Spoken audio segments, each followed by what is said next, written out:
Souvent en France, dans les mosquées, les femmes n'ont pas tout à fait leur place.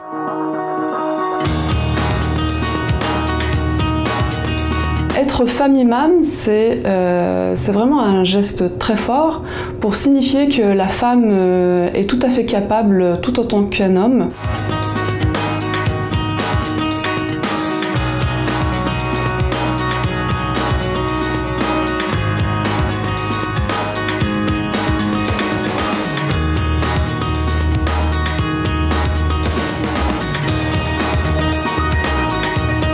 Souvent en France, dans les mosquées, les femmes n'ont pas tout à fait leur place. En fait, elles doivent faire la prière soit dans des sous-sols ou dans des salles annexes à la mosquée. Donc, partant de cette insatisfaction, nous avons décidé de travailler sur ce projet de mosquée libérale où la femme aura toute sa place.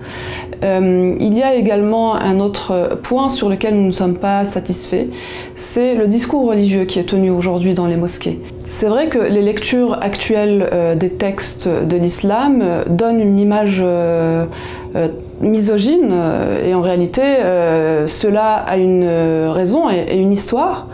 Parce que tout d'abord, le Coran a été révélé dans une société très patriarcale au 7e siècle, où les femmes n'avaient pas du tout les mêmes droits que les femmes aujourd'hui, et aussi parce que les exégètes ou les grands savants musulmans, à travers les siècles, c'était des hommes.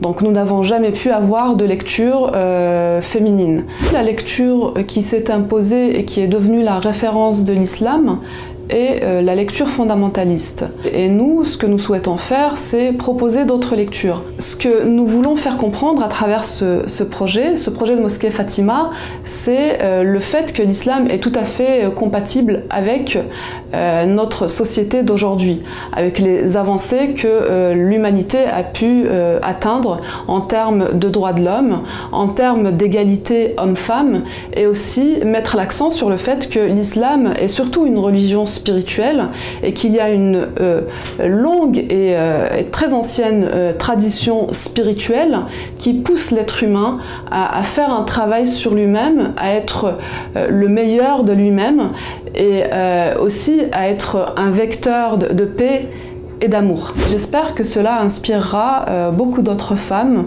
et d'autres générations de femmes qui pourront être imams aussi.